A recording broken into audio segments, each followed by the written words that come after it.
ইরানের সামরিক ঘাঁটিতে হামলার পাশাপাশি এবার টার্গেট একটি স্টেডিয়াম। ইরান আমেরিকা ইসরায়েল যুদ্ধে এবার স্টেডিয়ামেও হামলা হলো। তেহরান স্টেডিয়ামে এয়ার স্ট্রাইক, একেবারে ধ্বংসস্তূপে পরিণত হয়েছে তেহরানের স্টেডিয়াম। দুটি ছবি পাশাপাশি রেখেছি, একদিকে ইরানের সানান্দেজ সামরিক ঘাঁটিতে হামলা হয়েছে, একই সঙ্গে হামলা হয়েছে তেহরানের স্টেডিয়ামে। ورزشگاه و استخر انتهای 17 شهریور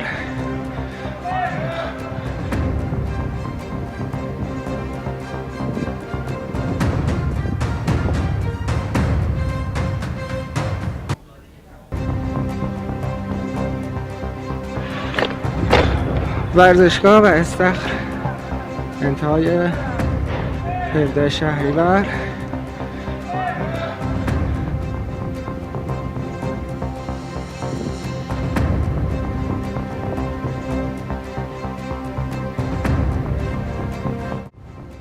ষষ্ঠ দিনে আমেরিকা ইসরায়েল আর ইরানের রক্তক্ষয়ী সংঘর্ষ। আর এরই মধ্যে এবার ইরানের সামরিক ঘাঁটিতে হামলা চালানো আমেরিকা। ইরানের সানান্দেজ সামরিক ঘাঁটিতে এয়ার স্ট্রাইক চালানো আমেরিকা। কুর্দিশ প্রদেশের ইমাম আলী সামরিক ঘাঁটি লক্ষ্য করে হামলা আমেরিকার।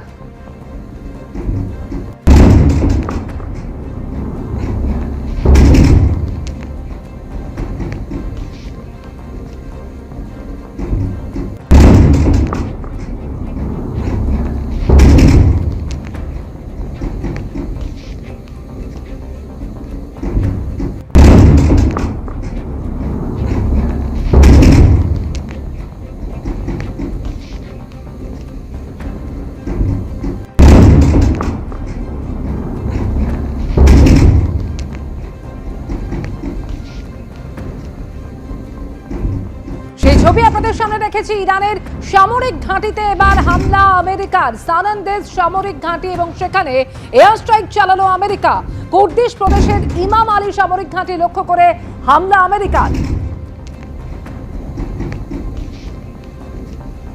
সেই ছবি দেখতে পাচ্ছেন। ষষ্ঠ দিনের যুদ্ধ পরিস্থিতি আরো ঘোরালো, তার কারণ হুঁশিয়ারি এবং পাল্টা হুঁশিয়ারি চলছেই। এরই মধ্যে একদিকে ক্ষেপণাস্ত্র পরীক্ষাও করেছে আমেরিকা এবং একের পর এক আক্রমণও চালাচ্ছে।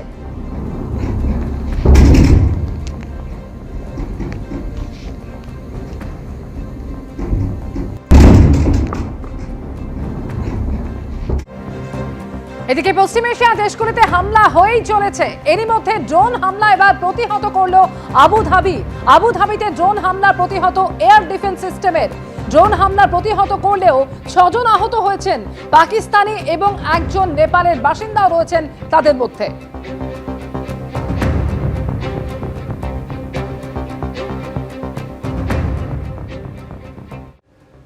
এরই মধ্যে মধ্যপ্রাচ্যে যুদ্ধের ষষ্ঠ দিনেও কাতারের ওপর একাধিক বিস্ফোরণ হয়েছে। দোহার আকাশে দেখা গিয়েছে সেই বিস্ফোরণের শব্দ। দোহাতে নতুন করে বিস্ফোরণ এবং যার ফলে আতঙ্ক ছড়িয়েছে গোটা শহর জুড়ে। দোহায় আমেরিকার দূতাবাসে হামলার আশঙ্কায় খালি করা হয়েছে আশেপাশের বহুতল। দুই পক্ষই একে অপরকে বোমা বর্ষণ করছে। একদিকে আমেরিকা থেকে থেকে হুঙ্কার ছাড়ছে যে আমরা দেখে নেব, ইসরায়েলও শেষ দেখার কথা বলছে, এবং ইরান অপেক্ষাকৃতভাবে একটু মিলিটারিলি সামরিকভাবে কমজোর হলেও তারাও কিন্তু কোথাও একটুখানি ভূমি ছাড়তে রাজি নয়। যেটা আজকে সকালে ইউক্রেন বলেছে যে আমাদের কাছে অ্যান্টি ড্রোন আছে, ইরানের যত ড্রোন আছে আমরা নামিয়ে দিতে পারি। তো অবভিয়াসলি রাশিয়া ইরানকে সাপোর্ট করছে, তো ইউক্রেন ইরান বিরোধী শক্তিকে সাপোর্ট করছে। অস্ট্রেলিয়া আজকে যুদ্ধে যোগ দেওয়ার কথা বলেছে। কানাডা গতকাল অবধি বলেছিল আমরা এই যুদ্ধে নেই, আজকে বলেছে না, হয়তো আমরা এই যুদ্ধকে এড়াতে পারবো না। না চাইতেও জড়িয়ে গেছে শ্রীলঙ্কা, কিছুটা না চাইতেও একটুখানি ভারতের ওপরও আঁচ এসছে। আপনারা জানেন গতকাল সাবমেরিন টর্পেডোর, ইউএস সাবমেরিন আর ইরানিয়ান জাহাজের টর্পেডো আঘাতের পরে। এছাড়া ইরান হুমকি দিয়েছে যে আমরা পৃথিবীতে যেখানে যেখানে ইসরায়েলের এমবাসি আছে আঘাত করব। সেটা ভারতের জন্য চিন্তার ব্যাপার, কারণ ভারতের দূতাবাস আছে দিল্লিতে, আছে কনসুলেট আছে মুম্বাইতে, বেঙ্গালুরুতে। তো এইগুলো দেখতে হবে যে ইরান আর কি কি করে।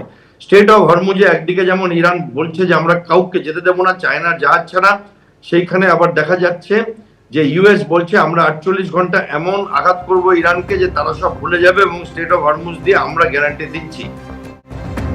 ইরান ইসরায়েল আমেরিকার যুদ্ধের আবহে দিল্লির ইরানের দূতাবাসে ভারতের বিদেশ সচিব বিক্রম মিশ্রি।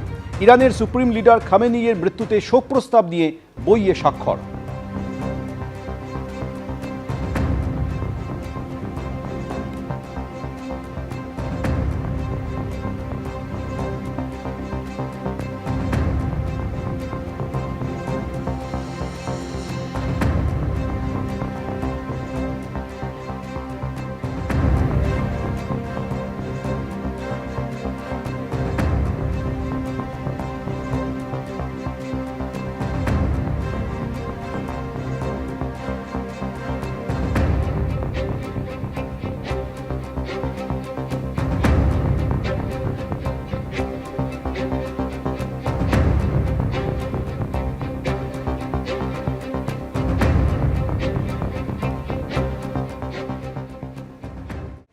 ভোটের আগে জেলায় জেলায় বিজেপির পরিবর্তন রথযাত্রা। হিঙ্গলগঞ্জের ছবি আপনাদের দেখালাম, আর এবার দেখাবো কোচবিহারের ছবি।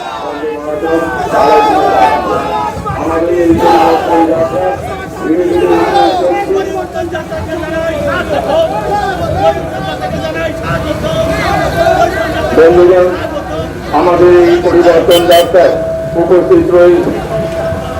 উপস্থিত হয়েছেন আমাদের প্রাক্তন